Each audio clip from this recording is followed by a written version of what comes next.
Tahun hijrah ambil daripada Nabi hijrah.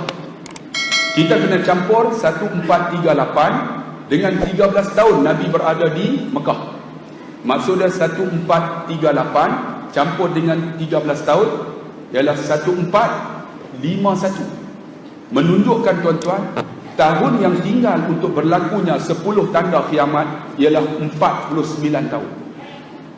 Sebenarnya tuan-tuan, Imam Sayyuti dia ambil satu hadis Nabi, walaupun hadis ini dikatakan dhaif, tapi ada ulama hadis mengangkatkan hadis ini kepada Hasan li ghairihi. Dia kata apa? Di antara tanda akhir zaman nanti, manusia itu mengalami 5 fasa. Fasa pertama ialah fasa nubuwah, fasa Nabi SAW. Fasa Nabi SAW telah habis bila Nabi meninggal. Kemudian lahir fasa kedua. Fasa kedua ialah fasa khalifah Islamiyah, khalifah, iaitu daripada Sayyidina Abu Bakar, Sayyidina Umar, Sayyidina Osman dan Sayyidina Ali. Lepas Sayyidina Ali, khalifah Islamiyah dah habis. Tuan-tuan, naik khalifah Muawiyah bin Abi Sufyan. Itu dia tak sebut sebagai khalifah yang mewarisi daripada Nabi SAW. Itu fasa yang kedua. Fasa yang ketiga ialah fasa khalifah yang melantik akan anak sebagai waris, iaitu zaman yang disebut 3 dinasti, iaitu dinasti Umayyah, dinasti Abbasiyah dan dinasti terakhir namanya dinasti Uthmaniyah. Tuan-tuan, dinasti Umayyah habis, tuan-tuan. Abbasiyah habis. Umayyah di Damsyik, kota dia. Abbasiyah di Kufah. Uthmaniyah di mana? Di Istanbul. Dinasti Uthmaniyah ni tuan-tuan berakhir apabila jatuhnya kerajaan terakhir, kerajaan Murad, Sultan Murad yang kedua, diganti oleh seorang diktator namanya Mustafa Kemal Atatürk.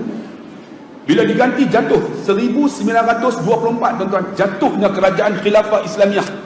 Itu fasa yang ketiga. Selepas daripada khilafah Islamiyah ini, yang melantik akan anak-anak ni, kemudian akan datang fasa yang keempat. Fasa keempat itu disebut, yang sekarang ini disebut demokrasi, iaitu umat Islam memerintah bukan menguasai dunia, tetapi memerintah menguasai akan negara-negara tertentu. Sekaranglah ini fasa yang keempat. Fasa keempat ni akan jatuh dan dia akan ganti tuan-tuan. Fasa akhir zaman ialah khilafah Islamiyah akan naik semula.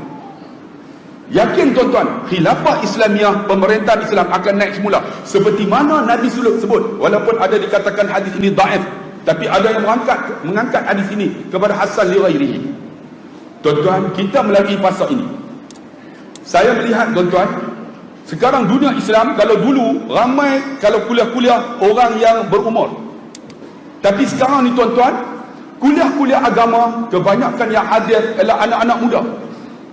Menunjukkan fasa ini akan berakhir dan fasa Islam akan naik. Saya baru balik daripada Uzbek. Sampai di Uzbek tuan-tuan, kami ni orang Islam, orang Malaysia, pergi sana nak cakap lah bab Islam, macam dakwah lah. Tiba-tiba ada penguasa di sana bagi tahu kami, kalau cakap Islam di Uzbek kami tangkap. Saya kata kenapa? Kami 95% Islam. Kenapa nak cakap Islam kepada kami? Saya kata tak ada, Islam ni saya tengok orang Uzbek tak beramal.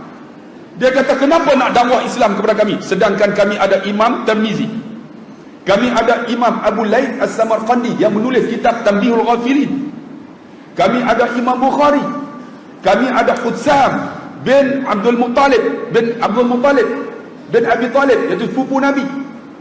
Kami ada Utaibah bin Muslim yang membuka akan Samarkand.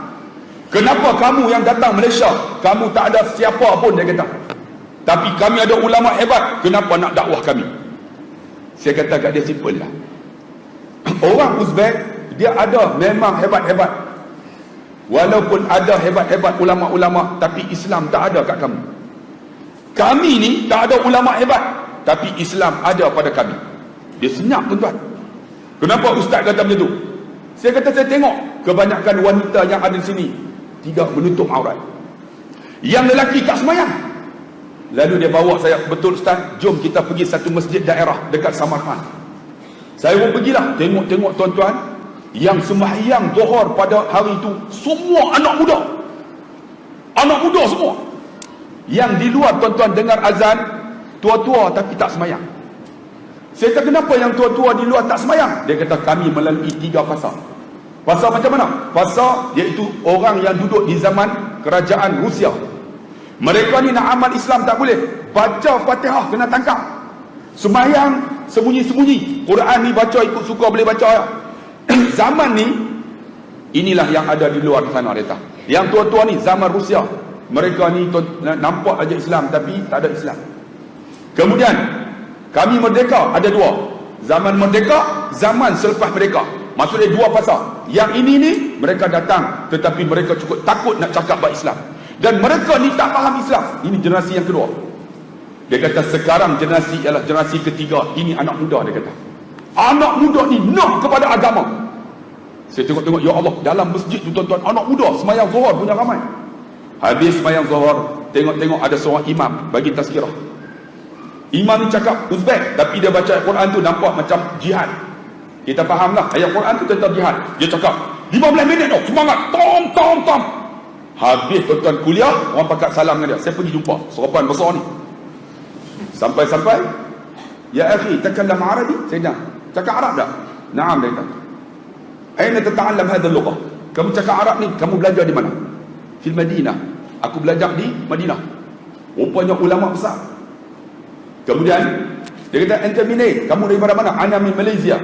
Malaysia kathirul ulama, dia kata, wal fuqaha. Banyak ulama-ulama di sana. Kemudian dia angkat jubah dia. Dia angkat jubah dia tuan-tuan, ada baju di dalam. Dia selok baju dia. Selok, tengok di perut dia ada 5 lubang. 5 lubang. Saya tengok, Masya Allah, kes. Kenapa? Dia bagi tahu, dia kata, saya bercakap tentang agama di Uzbek. Di Uzbek tak boleh cakap bab agama. Agama siapa nak anut, tak nak anut pun sudah. Nak semayang, tak mau semayang pun sudah. Saya faham agama, saya cakap bab agama. Pagi subuh saya cakap agama. Saya balik-balik sampai di rumah, tiba-tiba pintu rumah saya diketuk orang. Saya buka pintu, depan saya seorang, dia kata lelaki memakai topeng, menikam perut saya sehingga 5 tikaman. Saya jatuh, saya yakin saya mati. Tiba-tiba orang angkat ni, yang cedera ni, saya ni bawa pergi hospital. Dengan izin Allah saya selamat. Bila saya selamat, alhamdulillah, dalam hati saya, apa nak jadi pun aku kena teruskan agama ini. Aku dah kena tikam dah. Allah selamat aku. Sekarang dia kata semua takut dengan saya. Tu masuk dengan kerajaan Uzbek. Tak berani ke dia? Dia ceramah, siapa tak berani? Orang tikam dia tak mati. Tuan-tuan, anak muda penuh dalam masjid. Semata-mata apa? Nak dengar kuliah dia. Menunjukkan bahawa Uzbek akan bangun semula dengan generasi Islam. Tuan-tuan tunggu. Dan begitu juga sekarang ni tuan-tuan tengok, fasa terakhirnya dekat dah. Sangat dekat sangat dah untuk berlakunya kiamat. Ada orang kata, betul ke Ustaz? Betul bang. Saya baru balik daripada Palestin. Kami pergi, tuan-tuan, pergi Palestin. Tuan-tuan tengok dalam satu hadis, Nabi kata apa? La taqumus sa'ah, tak berlakunya kiamat. Hatta tuqatilul muslimun al-yahud, sehingga orang Islam ni akan lawan orang Yahudi. Hatta wara al-yahud min hajar wa sajar, sehingga orang Yahudi ni akan sembunyi di sebalik batu dan kayu. Yaqulul hajar wa sajar, batu dan kayu akan bercakap, hadza yahudiyun warai faqtuluh, ini Yahudi bersembunyi di sebalik aku, bunuh dia. Illa sajaratul gharqad, kecuali satu pokok nama gharqad, sajaratul yahud, pokok Yahudi. Saya pergi Palestin tuan-tuan 3 kali dah. Rupa-rupanya sampai di namanya Tel Aviv. Ibu negara yang kata Israel, sebenarnya itu Palestin. Tel Aviv ni kata ibu negara dia tuan-tuan. Rupanya di Tel Aviv tuan-tuan, mereka tanam pokok ni punya banyak. Sebab mereka membaca hadis. Penuh pokok ni, termasuk dekat kubur Nabi Daud AS. Nak masuk tu ada pokok ni. Pokok tu memang rimbun tuan-tuan. Kalau masuk dalam pokok tu memang tak nampak. Dan Yahudi sekarang membaca hadis tuan-tuan, dan mereka menanam pokok ni cukup banyak. Dan satu lagi Nabi kata, tidak berlakunya kiamat sehingga akan keluar Dajjal. Dan Dajjal ni akan keluar bila 2 perkara berlaku. Pertama dia kata, satu kebun dekat dengan Jordan, saya lupa nama kebun tu, kebun kurma ini akan mengering pokoknya. Tuan-tuan, kami bawa balik daripada Jordan. Rupa-rupanya orang Jordan bagi tahu kebun yang Nabi sebut itu, pokok kurma ini telah pun kering tuan-tuan selama 6 tahun. 6 tahun dah. Tahun ini kalau kering juga mati pokok. Dan satu lagi, dalam hadis Nabi kata apa? Tidak akan keluarnya Dajjal sehinggalah tuan-tuan Tasik Tabariyah di Palestin akan menyusut. Saya naik tuan-tuan bukit tu, rupanya Tasik Tabariyah di Palestin ini sekarang ini telah pun kurang hampir 17 meter. Yahudi baca hadis, mereka buat macam mana? Mereka pam air daripada Laut Merah masuk ke dalam. Sebab mereka takut tuan-tuan kiamat ni nak berlaku. Mereka pam masuk. Sebenarnya tuan-tuan, peristiwa dua ni dah berlaku dah. Kita menanti akan 10 perkara. Ada orang kata, Ustaz, dalam masa 49 tahun boleh berlaku ke? Bang, dalam hadis yang diriwayatkan oleh Imam Ahmad, dia kata apa? 10 tanda itu, dia kata apa? Fa'in yaqta'a sib, seperti mana buah tasbih. Ada tak buah tasbih? Buah tasbih ada? Abang ya. Seperti mana marjan. Marjan ni maksudnya macam ni lah, buah tasbih.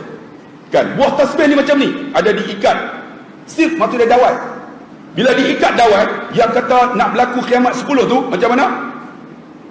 Yatba'u ba'duha ba'da. Bila yaqta'a, dipotong. Al-katsir, yakni dawai tu, apa yang berlaku? Yatba'u, dia akan ikut sebahagian-sebahagian. Tuan-tuan, Imam Sayyuti kata 10 tanda yang akan berlaku itu akan ambil masa hanyalah 9 tahun. 9 tahun bang. Menunjukkan bila keluar Dajjal, automatik Nabi Isa akan turun. Sebelum Dajjal keluar, akan lahirlah Imam Mahdi. Maksud dia akan takut, dia akan berterus. 9 tahun saja. Imam Sayyuti kata, keluar Nabi, Imam Mahdi, Dajjal akan lahir. Sebab tu Yahudi sekarang tuan-tuan, kalau tuan-tuan pergi dekat Kubah Sakra, dekat Baitul Laham tu, tuan-tuan akan masuk satu lubang tuan-tuan akan tengok mereka menanam kubur-kubur orang Yahudi, semua mengarah lubang tersebut. Kerana apa? Menanti akan kedatangan Dajjal. Memang mereka duk baca hadis, tapi kita tak baca. Kenapa saya sebut benda ni tuan-tuan? Kerana nak bagi tahu bahawa kiamat ni akan dekat dah.